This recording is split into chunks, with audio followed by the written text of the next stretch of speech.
आप लोगों को कुछ मिला? नहीं सर, ऐसे तो नॉर्मली पता चल जाता है कि आग कैसे लगी, पर यहाँ पर तो कुछ पता ही नहीं चल रहा है कि आग लगी कैसे। अच्छा ठीक है, देखो एम्बुलेंस कहाँ तक पहुंची। जी सर।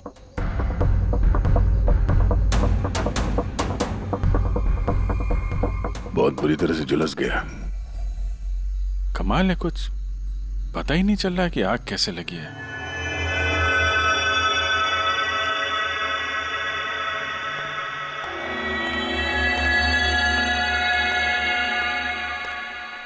कैसे हुआ ये सब? सब कुछ तो बिल्कुल ठीक था, पता नहीं ये आग कहाँ से लग गई। इतने सारे लोगों की बद्दुआएं तो लगेंगी ना। क्या कहा तुमने?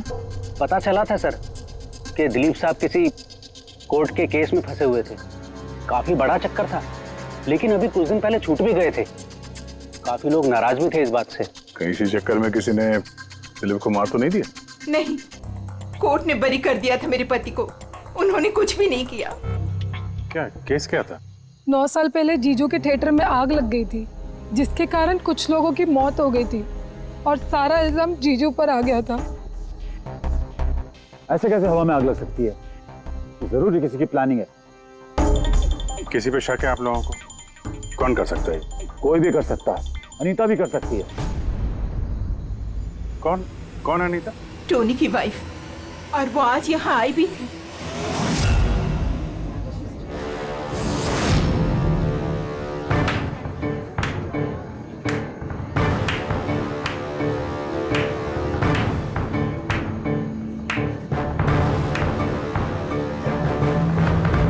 अनीता, दूसरों का घर बर्बाद करके अपने परिवार के साथ खुशियां मनाई जा रही है। वेरी गुड, वेरी गुड, वाह। लेकिन एक बात याद रखना, उन लोगों की तरह तुम भी तड़प तड़प के मरोगे। सिक्योरिटी! ए चुप! आवाज नीचे। निकालो उसको बाहर, निकालो! आउट! लगता है तुम दोनों अपने अंजाम से वाकिफ नहीं। तुम्हारा बुरा समय अब शुरू हो गया है, याद रखना। तूने जो किया है ना मेरे टोनी के साथ, याद रखना, इसके बाद तू नहीं बचेगा। सुना तूने? ले जा इसको। तू नहीं बचेगा, नर्क में चलेगा तू। अरे देख क्या रहा है, ले जा इसे। नर्क में चलेगा तू, तड़प तड़प के चलेगा, याद रखना। अरे जा।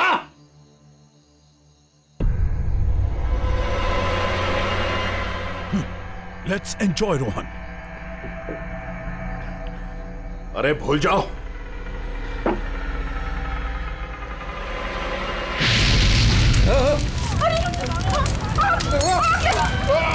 दिलीप और रोहन जिस केस में फंसे थे, उसी केस में कोर्ट ने टोनी को सजा दी थी। अच्छा, किस किस को पता था कि आप लोग यहाँ रेस्टोरेंट में आने वाले हैं? पता नहीं सर। अच्छा, दिलीप जी के आने से पहले इस चेयर के आसपास किसी को देखा था क्या? किसी अनजान आदमी को? नहीं सर, किसी को नहीं देखा सर। ये टेबल किसने रिजर्व किया था? दिलीप जी का फोन आया था, कह रहे थे कि हमारे लिए टेबल रिजर्व रखो। हमेशा यहीं बैठते थे, इसी टेबल इसी चेयर पर, रेगुलर कस्टमर थे हमारे। किसी को पहले से पता था कि दिलीप यहाँ इसी टेबल पे बैठेगा?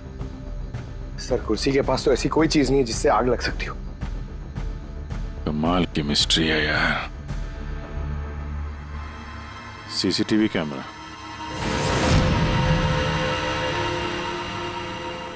इसकी फुटेज से पता चलेगा क्या हुआ था यहाँ पे। ओह माय गॉड, ये सब कैसे हो गया? कौन कर सकता है ये सब? उसी ने जिसने दिलीप का खून किया, सबूत मिटाने के लिए। तो ऐसे कैसे कोई मॉनिटर रूम में घुसा है? सिक्योरिटी कहाँ है तुम्हारी? सर, इस रूम में सिक्योरिटी की जरूरत ही नहीं है, इससे पहले कभी ऐसा हुआ ही नहीं है।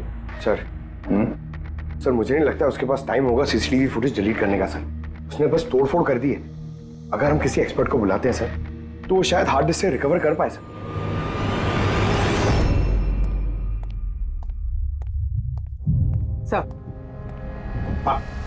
सर 9 साल पहले दिलीप और रोहन का एक थिएटर था जिसमें आग लग गई थी। एग्जिट और एंट्री डोर बंद होने की वजह से इस आग में 12 लोग जल के मर गए। विक्टिम्स की फैमिली ने केस किया तो इन्वेस्टिगेशन में पता चला कि उस वक्त एक गार्ड ड्यूटी पे था। हाँ, टोनी।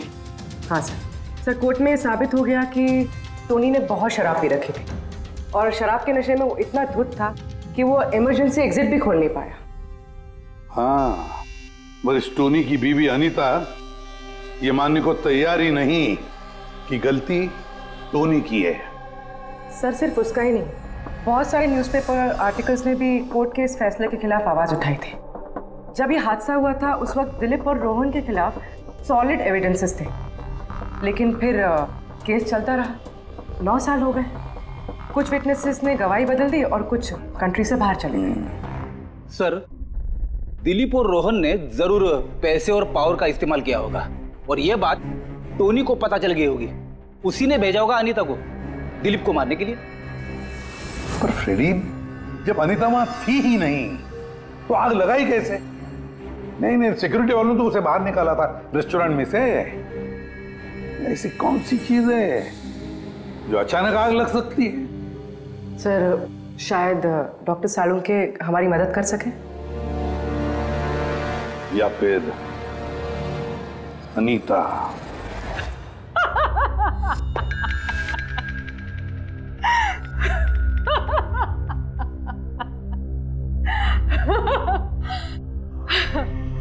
किस बात पे इतना हैरान है?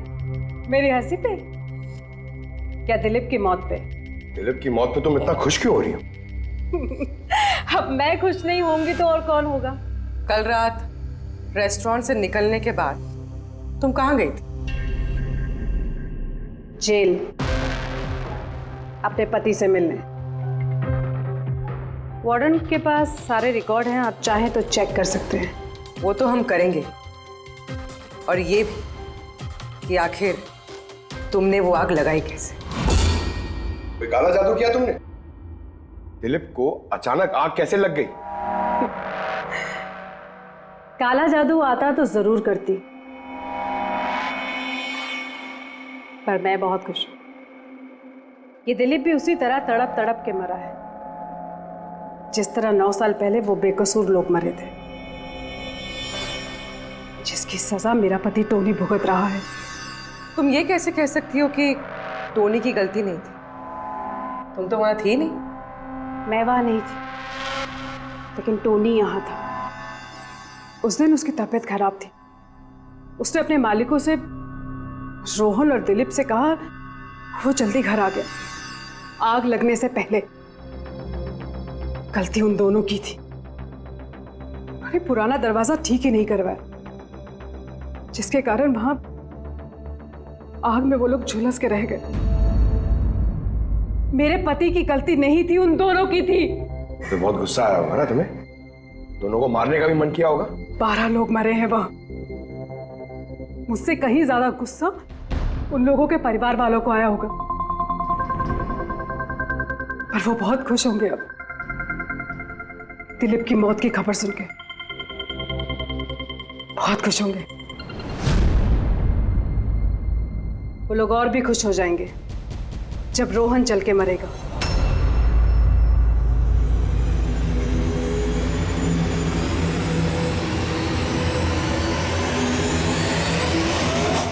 सर 42 लोग हैं, उन 12 विक्टिम के करीबी रिश्तेदार और फैमिली वाले। सस्पेक्ट ज्यादा और वक्त कम। सर सबसे पहले इन 42 लोगों में से उन लोगों के नाम हटा देते हैं जो कल दिलीप की मौत के वक्त शहर में नहीं थे। सर 9 साल हो गए इस बात को। शायद कितने लोग देश भी छोड़कर चले गए होंगे और कुछ लोगों की मौत भी हो गई होगी। फिर भी पता तो लगाना ही पड़ेगा। देखो कितने लोग शहर में थे जब दिलीप की मौत हुई।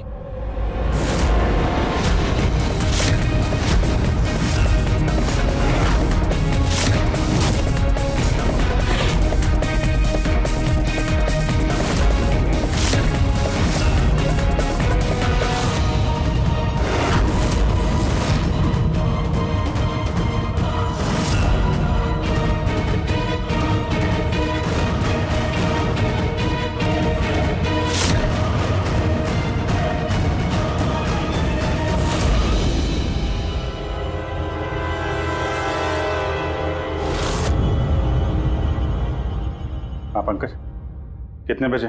27 लोग हैं सर जो उस वक्त शहर में थे और उनके पास दिलीप को मारने की वजह थी। ठीक है, बुलाओ सबको ब्यूरो में, देखते हैं क्या कहानी सुनाते हैं ये लोग अपनी बेगुनाही की। जेम्स, तुम्हारे पिताजी 9 साल पहले थिएटर में लगी आग में जलकर मर गए, है ना? Yes sir. आपके हस्बैंड फिल्म अकेले देखने गए थे? उस दिन मैं बिजी थी, इसलिए वो अकेले ही चले गए। कल रात कहाँ पर थे तुम? सर मैं अपने फ्रेंड्स के साथ था। सर मैं पासपोर्ट ऑफिस गया था। उन दोनों को मैं ऐसे बच के नहीं जाने दूंगी। तो क्या किया तुमने? सोचा कि दिलीप से फेस टू फेस मिलूंगा और उससे पूछूंगा कि तुमने ऐसा क्यों किया। सर उसके बाद मैं अपने फ्रेंड के साथ घर पे गया। मैं अपनी वाइफ के साथ मॉल में था। सर आप मेरे फ्रेंड से पूछ सकते हैं। सर मैं उससे मिलता तो रेस्टोरेंट तक जिंदा नहीं पहुंच पाता। दिलीप को उसके किए की सजा मिल गई। मुझे मालूम चला रेस्टोरेंट से कि दिलीप के साथ क्या हुआ तो दिल को सुकून मिला सर।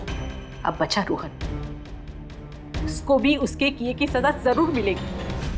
अब इन 27 लोगों में से उन लोगों के नाम रहने दो जो घुमा फिरा के जवाब दे रहे थे और जिन्होंने अपने जवाब पहले से ही तैयार करके रखे थे।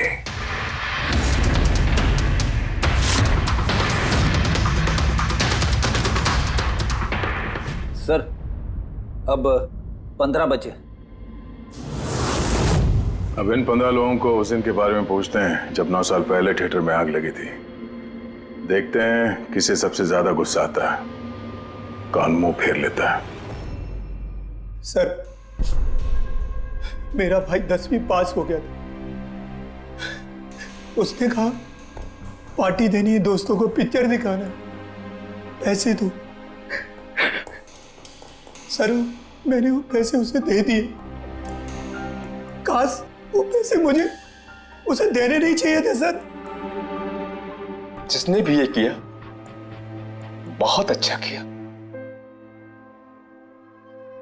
आज मैं खुश हूं, आज मैं बहुत खुश हूं। कुमार साहब आप यूनिवर्सिटी में फिजिक्स के प्रोफेसर हैं, है ना? Yes sir, head of the department physics. लेकिन मेरे खुद के बेटे को पढ़ाई में कोई इंटरेस्ट नहीं था। बहुत डांटता था मैं उसे, लेकिन अनिकेत के ऊपर कभी कोई फर्क नहीं पड़ा। एक नंबर का बदमाश बन गया था वो। उस दिन भी वो कॉलेज से बंक करके दोस्तों के साथ फिल्म देखने चला गया और सर और वापस घर पे कभी नहीं आया। हिमेश, राइट, कॉन्ट्रैक्टर हो ना तुम? हाँ सर। हिमेश, 9 साल पहले तुम अपनी पत्नी के साथ फिल्म देखने गए थे उस थिएटर में। नई नई शादी हुई थी मेरी, सलोनी के साथ फिल्म देखने के लिए गया था। उसको भूख लगी थी, मैं समोसे लेने के लिए बाहर गया। मैं वापस आया तो देखा वहां के दरवाजे लॉक हो गए थे। वहां अंदर से लोगों के चिल्लाने की आवाज आ रही थी और धुआं निकल रहा था वहां से। मैंने सब दरवाजे खोलने की बहुत कोशिश की। मैंने बहुत कोशिश की। मैं पागलों की तरह दरवाजा को ठोकता रहा, पीटता रहा। सलोनी चिल्लाता रहा, अरे कोई दरवाजा खोल दो यार, सलोनी। लेकिन मैं कुछ नहीं कर सका सर, मैं कुछ नहीं कर सका। अपनी सलोनी को मैं बचा नहीं सकता। वहां पे एक गार्ड भी था ना, टोनी, उससे भी दरवाजा नहीं खुला क्या? नहीं था सर। वहां कोई और गार्ड, किसी और को देखा था तुमने? कोई नहीं था सर, कोई नहीं था। मैं 9 साल पहले जो बात कोर्ट में कहा वही आज कह रहा हूं। जब सिनेमा हॉल में आग लगी थी उस वक्त टोनी वहां पर नहीं था सर।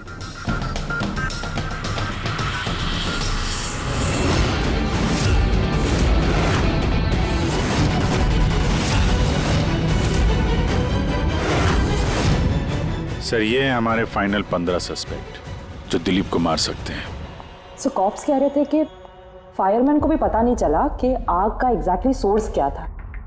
उन लोगों को तो जनरली ढूंढ कर पता चल जाता है। कि वहां पर ऐसी कौन सी चीज थी जो तुरंत आग पकड़ती है, लेकिन उन्हें पता नहीं चला। उन्हें पता नहीं चला। उन्हें इसलिए पता नहीं चला क्योंकि उस चीज की ना तो कोई खुशबू थी ना कोई रंग था। Exactly sir. बैठा था, उसके नीचे की तरफ किसी ने ज्वलनशील गैस का स्प्रे किया हुआ था। मरते वक्त दिलीप के कांटेक्ट में दो चीजें थी, एक तो ये चेयर जिस पे वो बैठा था और एक वाइन का ग्लास जो उसने हाथ में पकड़ा हुआ था। हमने ये दोनों चीजें चेक की तो इस चेयर के ऊपर से हमें इनफ्लेमेबल गैस के कुछ ट्रेसेस मिले। बॉस, हमारे आसपास वातावरण में स्वतः ज्वलनशील पदार्थ होते हैं जो कभी कभी स्पॉन्टेनियसली जल जाते हैं, जैसे कि मार्श गैस एक नेचुरल बायोगैस है और ज्वलनशील गैस इसका मेन कंपोनेंट है। मतलब इनफ्लेमेबल गैस कभी भी हवा में ऐसे ही जल जाती है?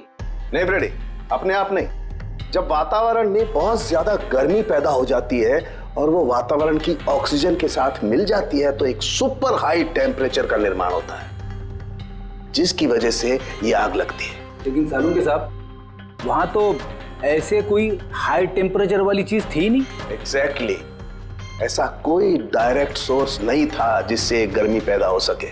बस इसीलिए मुझे लगता है खूनी ने कोई एक्स्ट्रा डिवाइस का इस्तेमाल किया है ये अचानक इतना ज्यादा टेम्परेचर बढ़ाने के लिए। और ये कुर्सी तो तैयार बैठी थी, इसे तो सिर्फ एक स्पार्क की जरूरत थी। पर सर, ऐसे कोई हीट कैसे पैदा कर सकता है? हाँ, कर सकते हैं ना पूरी। जैसे उदाहरण के तौर पर मैग्नीफाइंग ग्लास। मैग्नीफाइंग ग्लास पर सूरज की किरणों को खास तरीके से फोकस करके हम बचपन में कागज जलाया करते थे।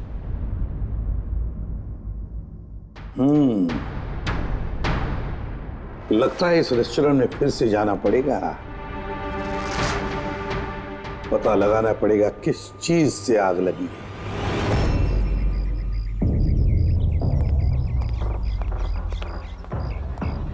पूरा एरिया छान मार लिया सर, लेकिन ऐसी वो चीज ही नहीं मिली जिससे आग लग सकती है। और ये ओपन रेस्टोरेंट है। जब खूनी ने दिलीप के चेयर के नीचे वो इनफ्लेमेबल गैस स्प्रे किया तो किसी ने तो देखा होगा। वही तो, चेयर में अपने आप आग लग गई और दिलीप चल के मर गया। किसी ने कुछ देखा नहीं और ना ही कोई सबूत हमारे सामने आ रहा है। सर, उस डेटा एक्सपर्ट ने सीसीटीवी फुटेज रिकवर कर ली है, आप देख सकते हैं सर। गुड, तुम लोग यार देख लो, तब तक मैं देखता हूँ यहाँ पे कुछ मिलता है क्या। सर, दिलीप और उसकी फैमिली के आने के 15 मिनट के पहले की फुटेज है ये।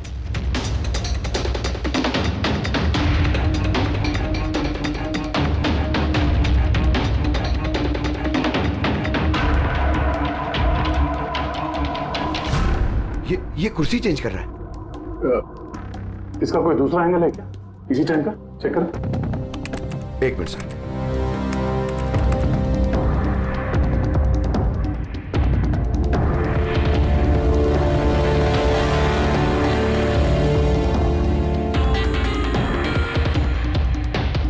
ये कुर्सी के साथ क्या कर रहा है? गैस स्प्रे कर रहा है क्या? हाँ, उसने अपने चेयर पे गैस स्प्रे किया और उसने अपनी कुर्सी को उस कुर्सी से बदल दी जिस पे दिलीप बैठने वाला था।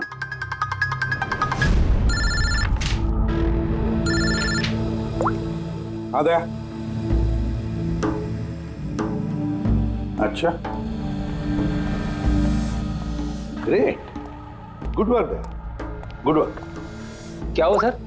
जिसने भी दिलीप की कुर्सी के साथ छेड़खानी की ना, उसका पता चल गया है। वो एक आदमी है, उसका मिलता जुलता हुलिया भी मिला है। अब देखते हैं, जय भेजने वाला है फोटोग्राफ।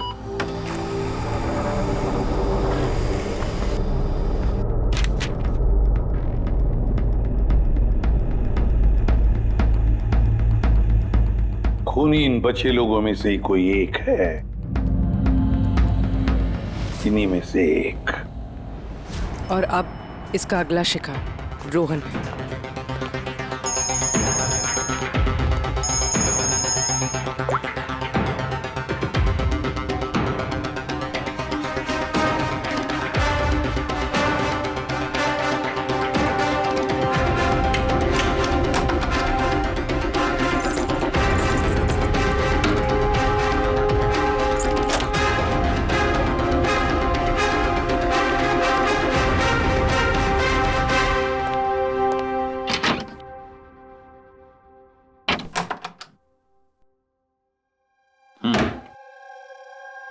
मुझे लगता है कोई मेरी और दिलीप की रिहाई से खुश नहीं है।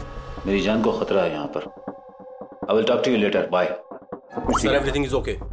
ऑल राइट, तुम यहीं पर रहना और किसी को भी अंदर मत आने देना। Be alert. Okay? Okay sir.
बचाओ बचाओ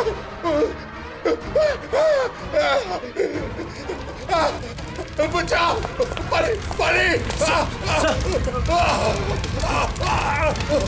बचाओ बचाओ कोई है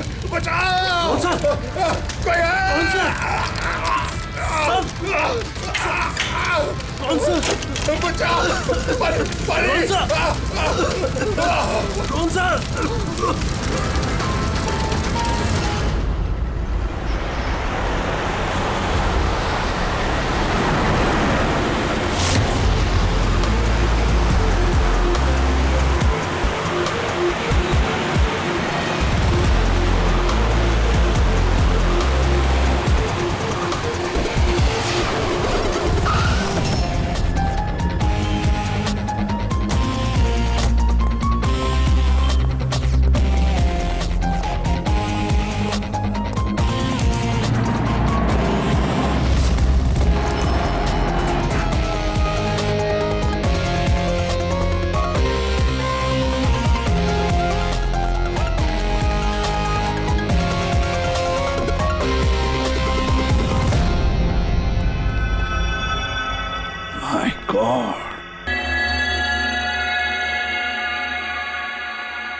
क्या हुआ यहाँ पर और कैसे?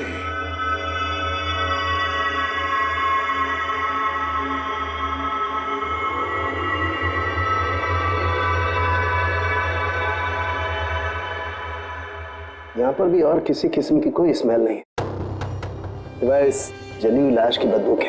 यानी ये मर्डर भी इन्फ्लेमेबल गैस से हुआ है? शायद। ये सब हुआ कैसे? हाँ? सर मैं रोहन सर का बॉडीगार्ड हूं सर। अच्छा, तो फिर ये आप लोग कहाँ थे जब ये सब हुआ? सर रोहन सर ने मुझे बाहर निगरानी के लिए कहा था, तो थोड़ी देर के बाद सर उनके चिल्लाने की आवाज आई तो मैं उनके कमरे की तरफ भागा, लेकिन सर दरवाजे के चारों तरफ से धुआं देखा तो मैं दूसरी चाबी से दरवाजा खोल के अंदर गया तो देखा कि सर रोहन सर जले पड़े थे। आप लोगों को भी कुछ पता नहीं है? कमाल है, कमरे के अंदर कोई लीड नहीं मिला, शॉर्ट सर्किट नहीं हुआ है, ये पर्दा अंदर से बंद है, ये विंडोज परमानेंटली क्लोज्ड है, कोई बाहर से अंदर भी नहीं आ सकता। अब बाहर से अंदर कोई व्यू भी नहीं है, कोई देख नहीं सकता, तो फिर आदमी मरा कैसे? इससे लगी है आग बॉस।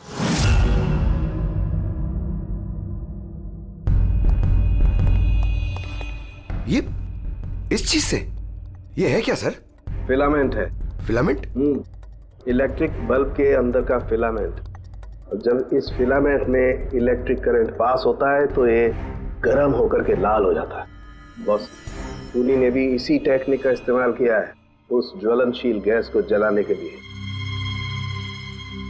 पर वहां रेस्टोरेंट में जहां पर दिलीप की मौत हुई थी, वहां पर तो हमें ऐसा कोई फिलामेंट वगैरह नहीं मिला। और इतनी छोटी सी चीज है, वो खुली जगह है, उड़ गई होगी शायद कहीं। लेकिन यहाँ तो पूरा कमरा बंद है, इसीलिए पलंग के नीचे मिल गया मुझे। लेकिन सर, फिलामेंट से करंट पास होने के लिए वायर्स का कोई ना कोई कनेक्शन तो होना चाहिए ना बेड तक। होगा, यही कहीं होगा जरूर।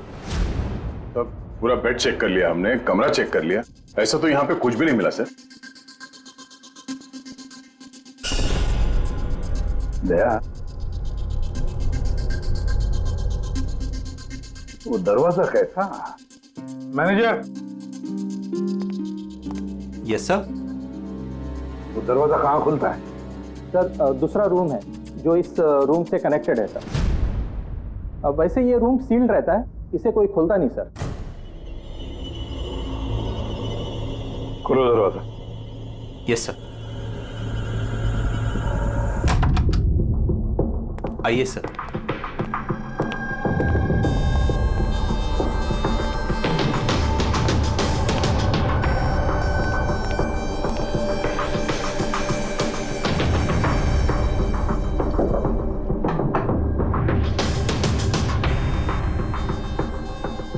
मैनेजर साहब, किसका कमरा है ये? कौन रहता है इस कमरे में? गेस्ट है कोई सर, डिटेल्स चेक करनी पड़ेगी। मंगाओ। Okay sir.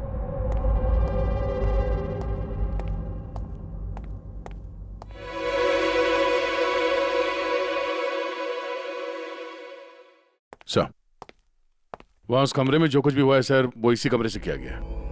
लेकिन अगर करंट इस रूम से पास किया गया है तो यहाँ से उस बेड तक कोई ना कोई वायर तो होनी चाहिए ना। और अगर वायर अगर होती तो बॉस रोहन को दिखाई भी देनी चाहिए। हाँ, शायद उसके बॉडीगार्ड ने भी देखा हो। बुलाओ उसके बॉडीगार्ड को। आप आओ यहाँ।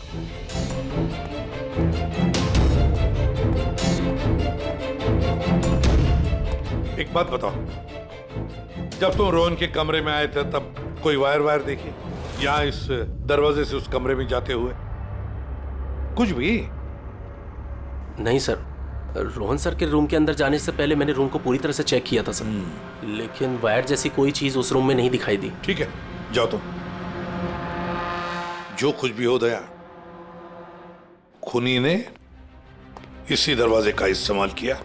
इस दरवाजे से वो रोहन के इस कमरे में आया, उसने बेड पर इन्फ्लेमेबल गैस स्प्रे किया और किसी भी तरह से फिलामेंट को करंट दे दिया। बस फिलामेंट गर्म हो गई और इन्फ्लेमेबल गैस ने आग पकड़ ली, रोहन की मौत हो गई। बस एक बात पक्की है, ये जो कोई भी है उससे इलेक्ट्रिक और केमिकल्स की बहुत अच्छी जानकारी है। प्रोफेसर कुमार, फिजिक्स का प्रोफेसर कुमार, उससे बढ़कर और कौन जान सकता है इस सारे मामले में? दया, अच्छा, इस प्रोफेसर कुमार से मिल लो। दया, मैं भी चलता हूं तुम्हारे साथ।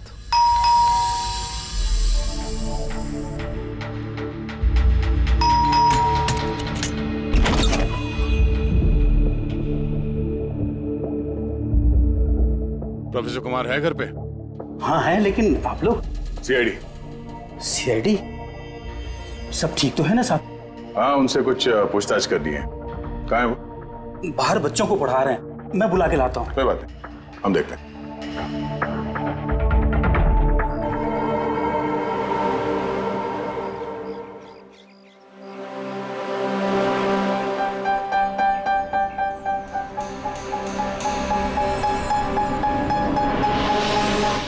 मिस्टर कुमार, हमें आपसे कुछ पूछताछ करनी है।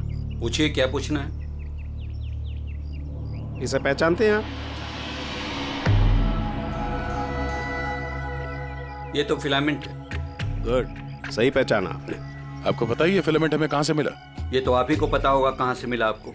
रोहन के बेड के नीचे से। कल रात उसी बेड पे रोहन जल के मर गया। व्हाट? रोहन की भी डेथ हो गई? कल रात आप कहाँ पर थे? रात 9 से लेकर सुबह 3 बजे तक। आप मुझ पर शक कर रहे हैं? ये हमारे सवाल का जवाब नहीं हुआ मिस्टर कुमार। कल मैं पूरा दिन और पूरी रात घर पे ही था। कोई गवाह? जी हाँ, मेरा नौकर रामू और विकास, प्लीज कम हियर।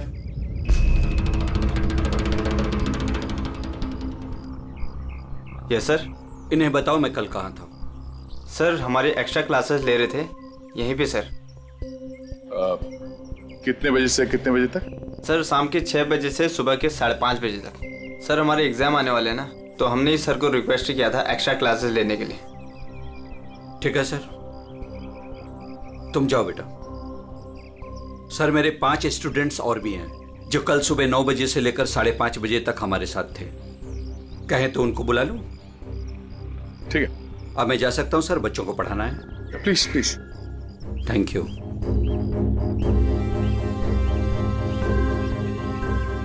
हाँ तो बच्चों में ये कह रहा था कि बिना सोल्डरिंग वायर के भी हम मदरबोर्ड फिक्स कर सकते हैं with the help of adhesive conductor.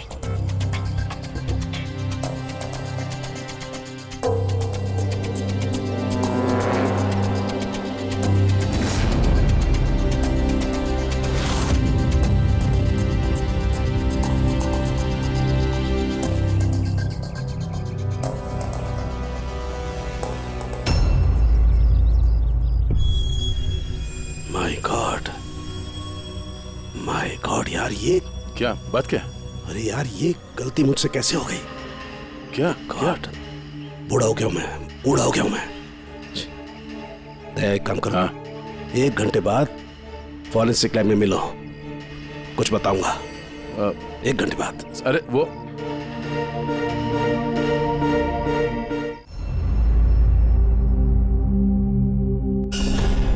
लो बस एक काम करो, इस स्विच से इन बल्ब्स को जलाओ। इस स्विच से? इस स्विच से? हाँ इस स्विच से। यार ना कोई कनेक्शन है, कुछ है, कैसे जलेंगे ये?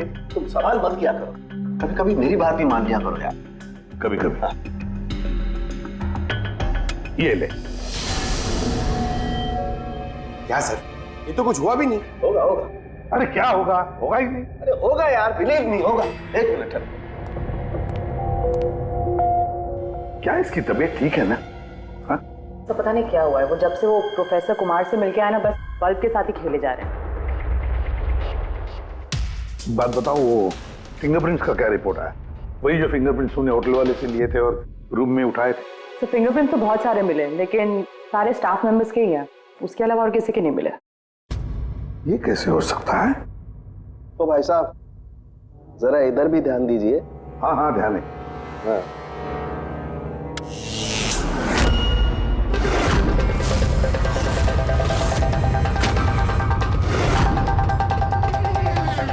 अरे सर ये बल्ब जलने कैसे लगे? क्या बात है सालूंके साहब, बिना वायर के सारे बल्ब जला दिए। लेकिन सालूंके साहब ये सब आपने किया कैसे?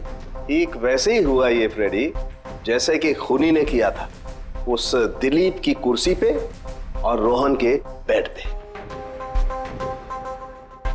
जादूगर सालुंखे, जरा साफ साफ बताइए आपने ये किया कैसे? करंट क्या हवा में से आया? हवा में से नहीं आया बॉस, करंट आया है इलेक्ट्रिक पेंट के जरिए। Electric paint? हाँ इलेक्ट्रिक पेंट। दरअसल बिजली के जो तार होते हैं वो मेटल के होते हैं, और metal is a good conductor of electricity, इसीलिए करंट उनमें से पास होकर के जाता है। ठीक इसी तरीके से कुछ पेंट भी होते हैं जिन्हें हम इलेक्ट्रिक पेंट कहते हैं, और ये भी गुड कंडक्टर ऑफ इलेक्ट्रिसिटी होते हैं। इनमें से भी इलेक्ट्रिसिटी पास हो सकती है, और कमाल की बात यह है कि ये किसी भी कलर में मिल सकते हैं, जो आसानी से किसी भी बैकग्राउंड में मर्ज भी हो सकते हैं। ओह, इसीलिए हमें होटल रूम में और रेस्टोरेंट में कुछ दिखा नहीं सर। Exactly that. पुणे ने दरअसल होटल के कमरे का और रेस्टोरेंट के फ्लोर का दोनों का कलर इस कलर के साथ मैच किया, इसीलिए हमें दिखाई नहीं दिया। तो ये इलेक्ट्रिक करंट, आई मीन ये जो इलेक्ट्रिक पेंट है, ये आसानी से मिल जाता है? हाँ मिल सकते हैं। दरअसल इलेक्ट्रिक सोल्डरिंग और रिपेयरिंग के काम में आते हैं, और इनकी सबसे बड़ी खासियत ये है कि ये आमतौर पर नंगी आंखों से दिखाई नहीं देते, सिर्फ इंफ्रारेड लाइट में ही ये दिखाई देते हैं। मैं दिखाता हूँ।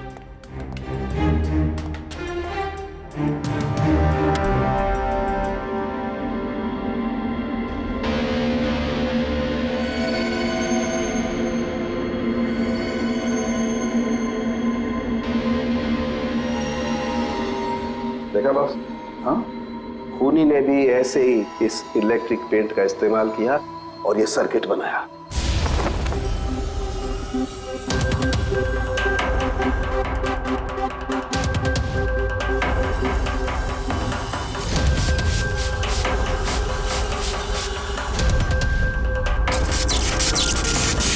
एक बात तो पक्की है, ये जो भी कोई है उसे इन सारी चीजों की पक्की जानकारी है। मगर सर, इनमें से खूनी कौन है? इस प्रोफेसर से तो मिल लिए सर, ये तो नहीं है। ये बंसी? बंसी तो एक क्लर्क है, और मुझे नहीं लगता कि एक क्लर्क को साइंस की इतनी जानकारी होगी। सर, इनमें से सबसे ज्यादा पढ़े लिखे तो ये प्रोफेसर ही लग रहे हैं। कोई ऐसा जो प्रोफेसर जितना इंटेलिजेंट तो नहीं है, लेकिन इसे इन सब चीजों की जानकारी है।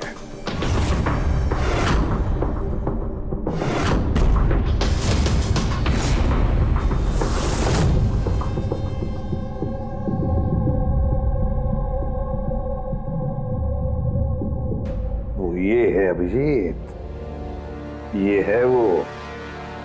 याद है क्या कहा था इसने, कि क्या काम करता?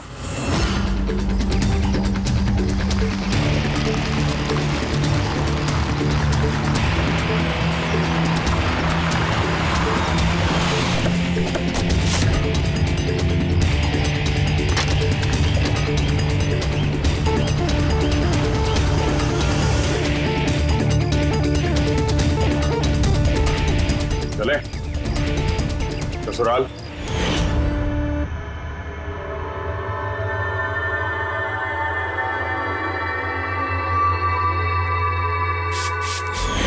दिलीप और रोहन पर केस हुआ था, लेकिन मुझे मालूम था अपने पैसे और पावर के दम पर वो छूट जाएंगे। लेकिन उनके पास पैसा था तो मेरे पास दिमाग। कई महीनों तक उनका पीछा किया, वो कहां जाते हैं, क्या करते हैं, किससे मिलते हैं, सब कुछ। आखिर मैंने दोनों को मारने की तरकीब ढूंढ ही निकाली, इलेक्ट्रिक पेंट्स और सर्किट्स के जरिए। ये दोनों के बारे में मुझे अच्छी खासी जानकारी थी। बस दे दी दोनों को सजा, दोनों को मार दिया जिंदा जलाकर, जैसे उन्होंने मेरी सलोनी को मारा था। हिमेश, तुम्हारी पत्नी के साथ जो कुछ भी हुआ उसका हम सबको अफसोस है, लेकिन दिलीप और रोहन को मारकर तुम्हें क्या मिला?